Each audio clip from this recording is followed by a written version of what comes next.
You don't have to guess who is the most hated man in Scotland right now. CM Punk did it again. And since they didn't bring back Broken Dreams at Clash at the Castle, now is the time to do it. You cowards. You absolute cowards, really? If they don't bring it right now, I give up. But people, how are we feeling about this? Just like I told you in my previous video, I kinda knew it's happening because, look, it's heartbreaking, it's sad. I wanna see Drew McIntyre as a world heavyweight champion, but this is going to be such a great story. Now Drew McIntyre, if he didn't lose his mind already, is going to lose it even more. Drew McIntyre is going to be absolutely insane. Monday Night Raw is must watch. This man is about to do something crazy. I don't blame you if you were disappointed because me too, right? Like CM Punk came out, I was like, maybe Drew can still somehow win and we can change up the plans. But this moment can tell such a great story. Now it's as personal as it gets. He screwed Drew McIntyre out of his biggest WWE moment maybe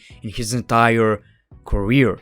This is about to slap some ass, man, some thick fat ass. And I gotta tell you, man, I enjoyed this pay-per-view even more than WWE Backlash. The crowd was great too, but I feel like this pay-per-view gave us a lot more memorable moments and not just great matches. So let's talk about WWE Clash at the Castle. Like this video, subscribe if you already didn't with notifications on because it increases the size of your Coco Jumbo, your Schmeckle, your penis, and it helps me finish my story. 500,000 subscribers. Let's talk about it. I knew Cody versus AJ is going to be good, but I believe it was even better than expected. This match is exactly what Cody needed in his WWE Championship title reign. To put it simply, he needed his ass getting handed to him and still end up winning. Just like we all talked about, these are the most memorable matches in John Cena's career. And again, these two have so much chemistry. We got blood during this match, which again is exactly what we needed. We got the handcuff spot, which was really well done. A crazy chair spot where AJ landed through the table, and I really loved the finish. You may say it was anticlimactic, but I honestly disagree because let's look at it this way. Cody's about to hit AJ with steel steps. Yeah, I guess you gotta quit.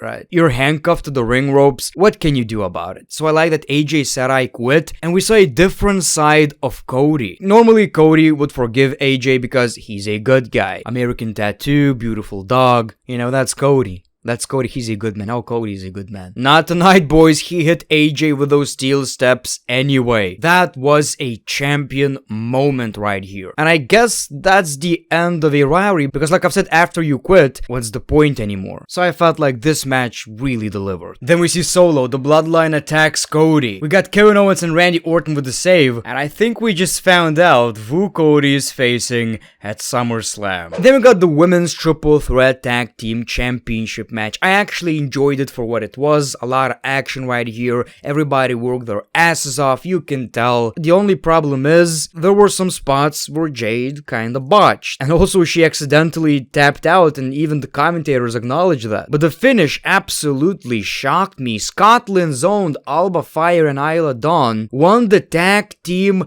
championships. I did not see that coming. Dude, I was 100% sure that Jade and Bianca are retaining these championships. So maybe we start this Jade versus Bianca rivalry a lot sooner than expected. Maybe, or maybe WWE just wanted to pop Scotland, which is understandable since they didn't again during the show. That was the only time. Yeah, I feel you, Scotland, but you gotta understand, it just makes sense. Sami Zayn versus Chad Gable, again, very good match. These two are always great in the ring together, but also the storytelling, absolutely love this. We'll talk about the finish in a second, but a lot of times during this match, the question was, will Alpha Academy help Chad Gable? And they had so many opportunities, yet refused to do so until Chad Gable accidentally hit Otis, then accidentally hit Maxine, and Alpha Academy just had enough, and them leaving ended up costing Chad Gable the match. What I like is that Sami Zayn signaled, that's it, that's the end, no more opportunities, but with so many shots of Chad Gable just looking devastated, pissed off, you know it ain't over. Next pay-per-view, Money in the Bank, he's winning that Intercontinental Championship, so I'm okay with that. We told one story, we can start another one. I was like, Chad Gable needs to win, but I'm fine with it. Alpha Academy is out, that's it. That's gonna be the end of it. Creed Brothers are going to join Chad Gable and help him win the WWE Intercontinental Championship. That's the only way I see this ending. I don't think this is the end of the storyline. Okay, so Bayley versus Piper Niven was cool because I really liked the crowd and they worked their asses off. Again, every match delivered. It's really hard to review these kind of matches because there's not that much bad, I can tell you. The only problem I have is I was kind of taken away from the match because this was, this was predictable. Sure, AJ and Cody was predictable, but it was an I Quit match and it was an absolute banger, you know. This again felt like a house show match, but all the criticism aside, I mean, I'm just happy Piper Niven got her moment. Now, of course, Bayley retained the championship, that was expected, and that was basically it. A pretty decent match to pop the crowd. And finally, Damian Priest versus Drew McIntyre. During a video package, they teased Broken Dreams and didn't deliver. We didn't get that. Oh, I hate you, WWE, you absolute cowards. But again, now it makes sense. I'm just coping right now, man.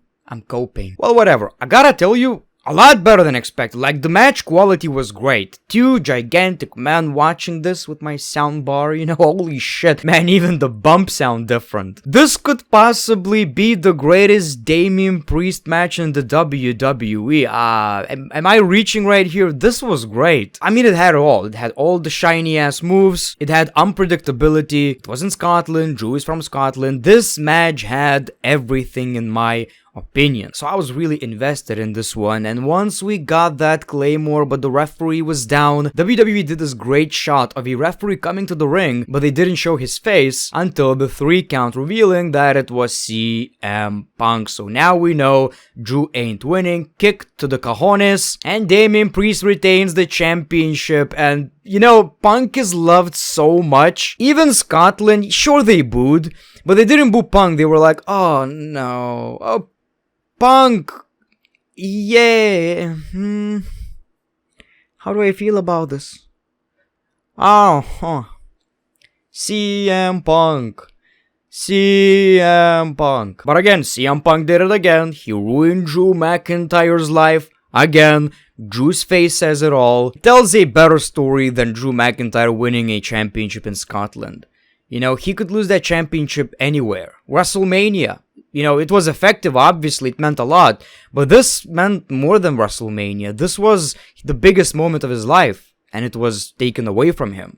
And now Raw, man, I gotta tell you, Raw is gonna be insane.